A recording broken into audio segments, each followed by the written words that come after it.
Boa tarde, professora. Seja muito bem-vinda ao Jornal da Monteiro. A nossa pergunta a partir de agora é o seguinte.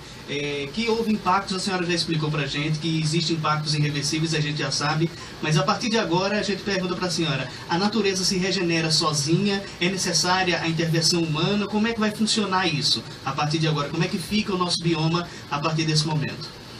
Então, pois é uma pergunta de extrema relevância, né? Porque o ser humano, ele trabalha muito bem com impactos negativos, mas quando chega na hora da gente trabalhar com impactos positivos, a gente fica devendo ir muito para a natureza, tá? Então, o que a gente pode colocar é que sim, dá para fazer muita reversão, muita mitigação desses impactos na escala ambiental, né? Porque o socioeconômico, a gente sabe que nesses vetores de relação, realmente tem impactos positivos na escala socioeconômica. Mas vamos lá, o biológico. Então, tem como sim trabalhar com reversão, mitigação e minimização das forças dos impactos que ainda vão continuar acontecendo. Porque a transposição veio, mas é importante que se entenda que, embora a gente não tenha tido estudos pretéritos, é importante que todos os pesquisadores agora estejam atrelados a escalas de estudo que a gente possa, né, quantificar essas escalas no futuro, de agora para diante, tá? Então, dá sim para trabalhar. Nós, dentro do Laboratório de Ecologia e Botânica, nós estamos, por exemplo, fazendo um mapeamento das escalas de recursos florísticos ao longo de rios, riachos, né, dos cursos d'água da nossa região. E para isso nós já temos um mapeamento dessa composição. Então, trabalhar com essa parte até da recuperação de áreas degradadas, né? Porque a gente sabe que essa função da entrada das águas vai passar por trechos que evidentemente estão muito degradados. Se a gente conhecer o Cariri paraibano, faz encaminhamento exploratório, uma conclusão imediata que eu posso dizer: nossas áreas de riachos, de rios estão muito degradadas. E a minha preocupação é que com a chegada das águas, nós sejamos tendenciosos a desmatar cada vez mais, tá? E aí é um problema sério que eu gostaria de trazer para todos os ouvintes, porque as nossas matas ciliares, elas servem de elementos de proteção dos cursos d'água. Então, como seres humanos inteligentes que nós somos, nos nossos processos de intervenção, a gente não pode desmatar para fazer cultivos, né, para fazer processos de intervenção que eu considero mais agressivos. Evidentemente, a gente tem que trabalhar com uma coisa chamada consórcio, né, consorciar. A gente não pode querer demais da natureza, porque se a gente retira numa função temporal curta, né, considerando o fator de médio e longo prazo, a gente não vai ter esses recursos. Então, de uma forma geral, em relação à tua pergunta, dá para a gente fazer reversão, mitigação e trabalhar com recuperação dessas áreas, né, considerando os fatores daqui para frente e impulsionar os impactos positivos. Já existe uma movimentação grande com relação a pesquisadores fazendo essa pesquisa, já que a senhora disse que agora começa a partir daqui para frente, já que não foi feito um grande estudo para poder receber a transposição? Olha, em relação ao nosso grupo, nós, além de estar coordenando o Laboratório de Ecologia e Botânica, nós também estamos fazendo parte de vários outros grupos e eu tenho a oportunidade de liderar um grupo que fala sobre conservação ecossistêmica e recuperação de áreas degradadas, né? E atrelado a isso, nós estamos com outros grupos de João Pessoa, com mestrado, que a gente conseguiu agora aprovar, impulsionar através de produtos naturais e sintéticos bioativos, onde a gente vai estar cada vez mais impulsionando a pesquisa nesses sistemas atrelados, é claro, aos rios, riachos, aos cursos d'água. Porque a gente não pode jamais esquecer que para ter água a gente precisa ter vida atrelada.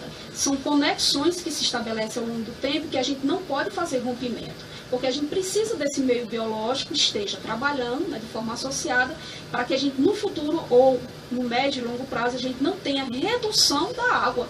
Porque às vezes a gente diz assim, chegou a água, né, nas nossas faixas de território, resolveu o problema da água, em absoluto. Né? A questão hídrica da nossa região ela é muito, muito maior. Inclusive, eu trago essa reflexão para todos os ouvintes.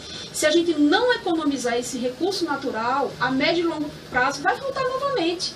Então, precisamos trabalhar com uma coisinha chamada economia de recursos naturais. Porque economizando esse bem natural hoje, nós vamos ter amanhã, nós vamos ter depois. Então, esse é indicador de sustentabilidade que a gente está tendo que atrelar os nossos olhares e as nossas práticas. Professora, a senhora falou em alavancar os pontos positivos da transposição. A gente falou alguns pontos negativos, a senhora citou.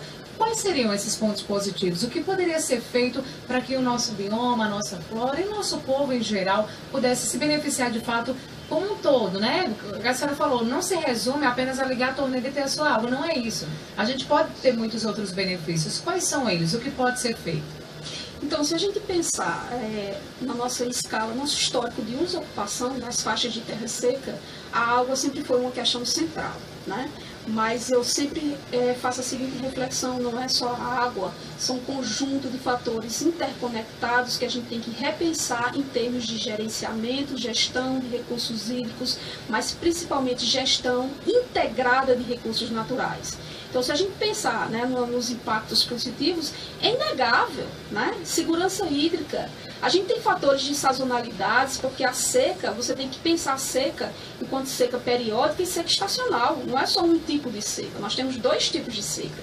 Se a gente vê as populações, realmente, as comunidades, elas sofrem muito, principalmente quando vem as secas periódicas, né, que é aquela que acontece em função espacial um pouco maior. Então, esse sofrimento, evidentemente, com a chegada da água, né, o fator perene do recurso permanente, né, dentro de uma função do escoamento, evidentemente as comunidades vão ter esse recurso para a produção de alimentos, né, até mesmo para os fatores de subsistência. Então, fatores de produção, fatores de subsistência vão ser alavancados, né, vão ser impulsionados. Isso é uma questão importante. A parte econômica é inegável, todo mundo já tem um esclarecimento que com esse recurso você pode sim impulsionar os fatores de produção, mas aí eu alerto todos vocês, né? São elementos positivos, mas que numa escala de médio e longo prazo isso pode se reverter do ponto de vista negativo. De que forma? Como eu bem coloquei na minha fala há poucos segundos atrás, né, se a gente usa intensamente o recurso hoje, significa dizer que ele vai faltar amanhã, vai faltar depois, tá? Então, os impactos positivos no curto prazo a gente vai estar observando agora, né? Só basta ver que em Monteiro a grande alegria que nós tivemos, né, com a chegada das águas, as pessoas encantadas, né? Todo mundo super alegre em função dessa chegada, mas que a gente tem que estar pensando que sustentabilidade, desenvolvimento sustentável, que são coisas positivas que a gente tem que estar refletindo da transposição, significa dizer que eu tenho que olhar igualmente as escalas sociais, ambientais e econômicas, para que a gente tenha impulsionado o impacto positivo e minimizado os impactos negativos. Isso que a senhora falou é muito importante, né?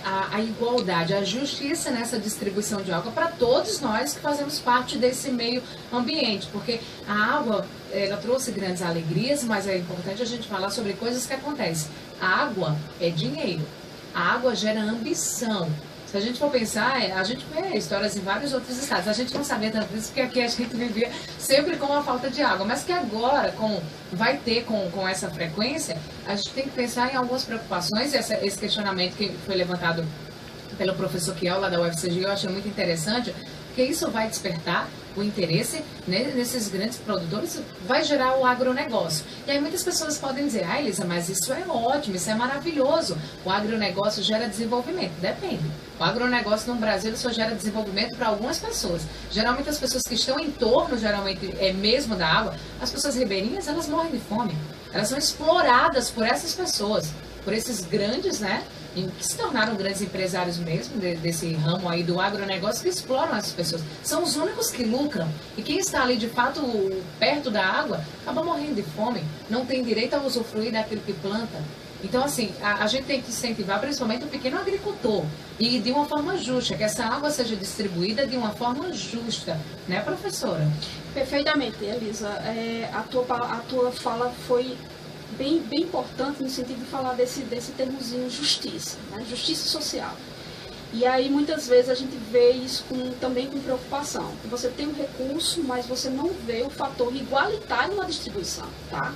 Inclusive é um outro ponto de reflexão que eu gostaria de trazer na minha fala, que é exatamente isso. A chegada das águas do São Francisco vai impulsionar uma reflexão no nível de Estado, mas que, é claro, vai ter que perpassar por todos os locais de acesso à água, mas que significa dizer o seguinte: a gente vai ter que pensar muito bem nos instrumentos relacionados à política estadual de recursos hídricos. Esses instrumentos vão ter que dizer exatamente quais são os elementos basilares que vão, né, ter que ser colocados para o acesso ao recurso, né? Porque, evidentemente, se você não padronizar os fatores de distribuição, evidentemente, uns vão ter de mais, enquanto que outros vão ter de menos. E isso aí vai ter uma resultante muito complicada chamada conflito, tá? Conflito pelo uso da água. Isso aí é uma preocupação muito grande, porque se o comitê de bacia, associado com as associações de usuários de água, não estiver discutindo isso muito bem, você vai ver muitos conflitos em relação a esse uso. É bem parecido com o que acontece com a terra, né? A distribuição da terra no Brasil é injusta, até o Kel também falou sobre isso, e a gente lembra imediatamente da reforma agrária fracasso. Não acontece, de fato, uma distribuição de terra justa no nosso país, assim como a água. E a gente fica com esse certo pessimismo, né? Porque é dinheiro, e quando envolve dinheiro, envolve grandes pessoas, e aí a gente fica, o que será que vai acontecer daqui para frente? Com relação ainda também sobre esse assunto, eu me lembrei das irrigações, das plantações, muitas pessoas usam agrotóxico, né? E eu também lembrei desses locais onde tem essas grandes plantações, onde tem o uso de agrotóxicos, e como isso prejudica a todo o meio ambiente. As pessoas, a fauna, a flora, eu esqueci agora o local, onde uma reportagem estava mostrando, até do Profissão Repórter, onde as crianças nasciam com deficiências físicas, por estarem em contato direto com o agrotóxico, né? Por exemplo, os pais dela trabalhavam em lavouras que usavam agrotóxicos, e uma mulher grávida, por exemplo, e o filho nascer com alguma deficiência. Então, só para você ter noção, estou falando do impacto na vida humana. E aí vem a fauna, a flora, o solo, tudo que sofre. E aqui em Monteiro isso já acontecia. Antes mesmo da chegada das águas em Poções, tinha irrigação com plantações com agrotóxicos. E agora eu fico pensando, agora que esse açude está recebendo água à vontade, como é que vai ser? Perfeitamente.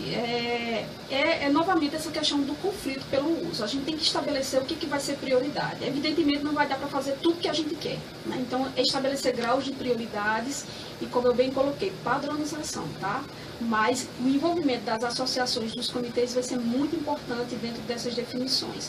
Agora, dentro do que você falou, eu queria ressaltar realmente a questão, nós temos dentro do CDSA o curso de agroecologia, e é uma das coisas que a gente mais tem tentado despertar nas pessoas, a questão da importância de produção com sustentabilidade, tá? Porque de nada adianta a gente produzir numa escala, né, de alta intensidade no curto prazo, se amanhã a gente vai ter todo o sistema fragilizado. E como você bem colocou, não é só um elemento, não é só um fator social que vai ser atingido considerando impactos negativos. Vai ter sim a fauna edáfica, vai ter a fauna silvestre, vai ter a questão da própria vegetação também sendo minimizada e sendo constantemente impactada negativamente. Então são fatores como esse que a gente vai levando para uma coisinha chamada simplificação biológica. Nós estamos simplificando os nossos sistemas e atrelando a isso a questão da intensidade de retirada de recursos naturais. Os agrotóxicos nada mais é do que isso, a nossa ambição de querer produzir muito em pouco tempo e ter um alto retorno em termos financeiros. Mas aí, novamente, na escala de médio e longo prazo, a gente vai ter perdas, impactos de forma irreversível. Porque muitas vezes a gente acha que o impacto só se dá numa escala, não. Tem escalas variadas, tem 11, 12 tipos de impactos, que se dá inclusive em ordem cumulativa. E os agrotóxicos é um exemplo disso. Que ele não atinge apenas um elemento, ele atinge uma cadeia. Verdade. São 13h02, a gente vai ter que fechar. Acabou acontecendo um imprevisto, não foi a professora no horário, mas não tem problema. Eu ainda não fiquei satisfeita, a gente vai marcar uma outra entrevista, tá? Porque é um assunto muito abrangente, eu quero muito falar sobre isso, sobre todos os impactos que essa obra, que a chegada das águas vai causar no nosso bioma, que é uma das maiores riquezas que a gente tem aqui na nossa região. Então a gente precisa falar sobre isso. Então vamos nos marcar uma nova. Peço perdão, se não tivesse programa da Câmara, eu juro que eu esticava, mas o pessoal da Câmara tem um programa agora de 1 da tarde e eu tenho que entregar o horário. Mas eu agradeço a disponibilidade, veio de Sumé e conte sempre com a gente para estender o que é discutido na universidade aqui para os nossos ouvintes, tá bom? Obrigada. Obrigada, Elisa, obrigada a todos os ouvintes e fica o nosso compromisso de sempre estar refletindo e difundindo o conhecimento.